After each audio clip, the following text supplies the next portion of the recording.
Excellencies, Mr. President Dufaso, even though we see progress, we still have three major requests to make of you.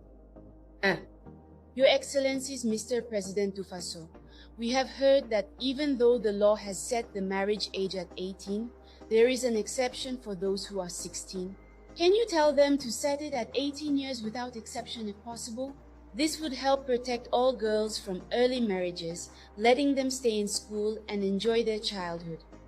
Your Excellency, Mr. President Dufaso, we are extremely pleased and grateful that you have established May 15th as a day to allow us to learn more about our cherished tradition. But we're worried that our grandparents might think they can exclude girls and marry off kids.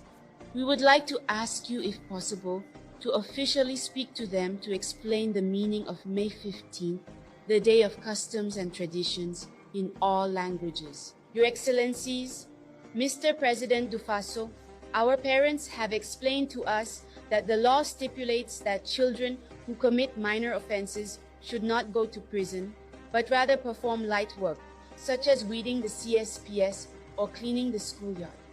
Could you ask the judge to enforce this decision? This way, kids won't end up in jail and get exposed to bad stuff.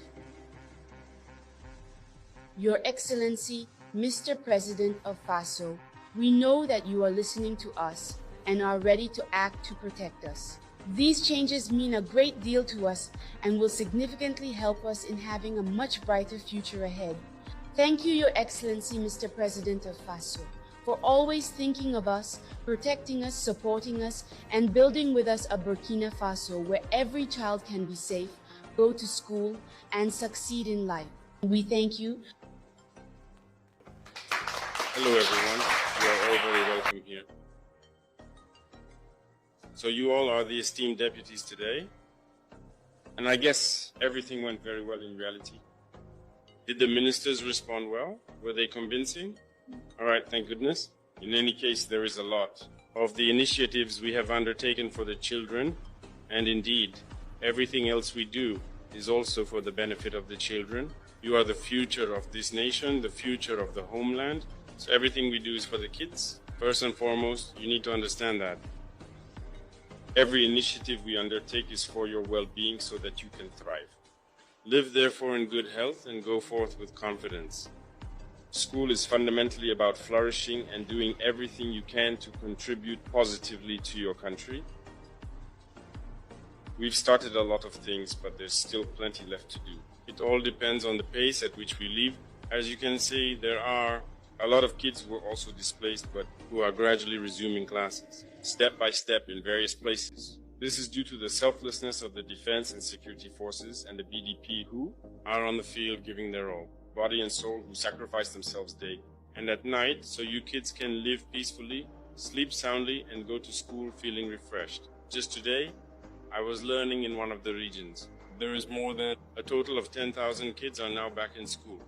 So the classes are officially open now, and I think it's going well, in line with your aspirations, which are, may all children be able to go to school. The educational infrastructures are undergoing significant improvement. And I think there are many children among you who come from certain regions, who must have seen, during the expected season, many schools losing their roofs, and thus negatively impacting your classes. So we've come up with an innovative new school model, and now we're in the process of figuring out how to put it into action. The original text is incomplete and lacks context, making it hard to translate accurately.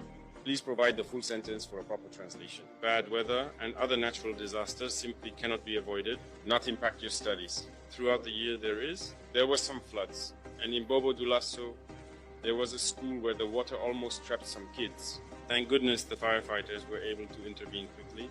So all this got us thinking, consider a school model that will allow children to study safely and study well, ensuring they have a secure and effective learning environment. Regarding health, such as, you said it, it's real, we're getting ready to launch the Mother-Child Hospital. Just this week, I had a quick chat with someone from the National Office of Major Projects about it, and I'm really hoping that we can get it off the ground and fully occupied. The ambition is that you leave for school for free and that we can care for you. This is our goal, and we are working to make it happen. It's our dream too, just like that. And that's why we're fighting. In the mines, we have made the decision to opt for a technology that was originally developed in Burkina Faso. So, if you look recently in the southwest region and even before that in the Orgos area, we've managed to set up these innovative machines that allow us to extract gold in an eco-friendly way. By this, I mean that we are able to extract gold without using harmful chemicals that can be very dangerous for both kids and adults. This method is not only safer for the environment, but also helps in keeping children away from the mines, preventing them from having to do really tough and hazardous jobs. We are in the process of developing all these initiatives so that children do not end up at gold panning sites, breaking stones, which is really hard work, or inhaling dangerous chemicals. We are currently working on this so that, with any luck in the very near future, we won't be hearing about kids at gold panning sites anymore. So regarding some of the points you brought up in your complaints, we've taken note of them, and we will definitely look into it. Specifically, it's about the Code for Individuals and Families. The section that discusses obtaining permission at the age of 16, it's not solely the parent's permission that is required. The individual involved also has a say in the matter. So we'll see if there's a need to make any adjustments to better fit what you want. However, we want to make sure that when individuals reach the age of 18, they have the freedom and the right to choose whether or not they want to enter into a union. At 18, you're no longer a child. That's why we set the age at 18. But we'll take some time to think about that part of the Code for Individuals and Families and see what can be done about it. The other complaints are also ongoing and current issues.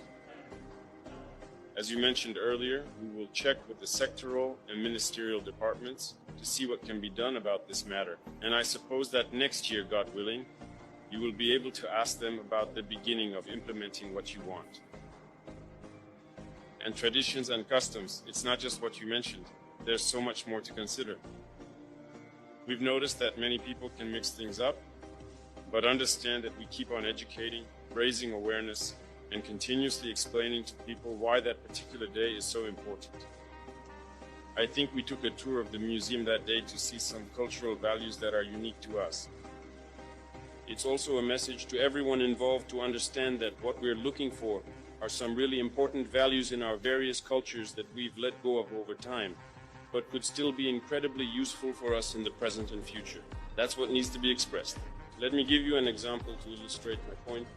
You see, in some villages, there were people who had specialized knowledge and skills, like blacksmiths. These blacksmiths had the ability to take the earth and extract iron from it. But today, are there any kids who have been introduced to that kind of thing? Are there any young people who know how to do it? I don't think so. But still, we continue to buy iron from outside sources. You get it? But still, in our cultures we had that. But we have lost. In our cultures, when I visited the museum, I noticed that we had certain types of construction that would help us easily confront the enemy in times of war. But we have lost a lot of things. Anyway, there are so many great things about our culture, and that's what we want to draw from. It's all about communication. We will continue to communicate and raise awareness about the misunderstandings that may arise from the misinterpretation of the 15 meters, ensuring it does not lead to excision or any other harmful acts. It is crucial that we maintain our efforts to educate and inform the public, prevent any potential negative consequences. By doing so, we can ensure that no harmful acts occur as a result of these misunderstandings. Got it? So we can assure you that we are diligently working with full consciousness and dedication to help you become great and responsible citizens of tomorrow. This country belongs to you, and it's up to you to take it and shape its future. We'll teach you a bunch of important values, and you'll then pass these meaningful values on to your kids. Tomorrow you'll have kids, you'll be in our shoes, and you'll do everything to make sure your kids are in better conditions than you were. When I listened to you today, I realized that you are better than us. We want your kids to be even better than you. Donc, we are obliged to instill in you a certain number of values. And today, at school, we introduced a number of different subjects to the students. Civic education, which I have instructed on behalf of the ministry, is meant to instill patriotism in you. It's so that you can take charge of your own country. And this requires understanding and implementing a certain number of values every day. There is agriculture, if we can say so, that will be initiated.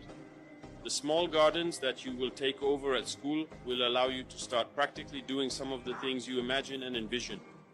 And I know that there are many people who enjoy these activities, who perhaps do them out of obligation.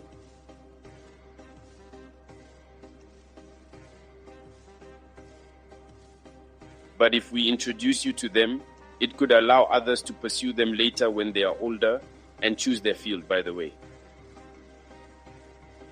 So even trades, a number of small trades will be introduced at school so that those who have a passion for mechanics, electricity, or others can, from a certain age, begin to get hands-on practical experience and be able to specialize at some point to be highly proficient in the field they have chosen. These are some of the innovations that we are introducing at school, but we are always listening. Perhaps you yourselves can think of something and make contributions. So you are not just children. Don't tell yourself that you cannot contribute something.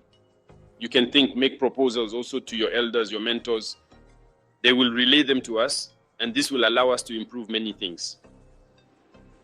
Do we understand each other?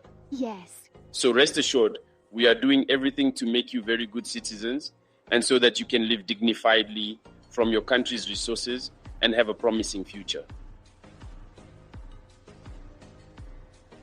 This is our entire mission, and we will continue to fight for it. Thank you very much for coming to say hello to me. I am very happy to receive you. I am always very happy to be among the children. If I could spend all my days with you, I would do it. But you have to go study. I also have to go to work, but I hope we will meet again very soon. We will always be proud to receive you, to exchange with you. Thank you very much to all.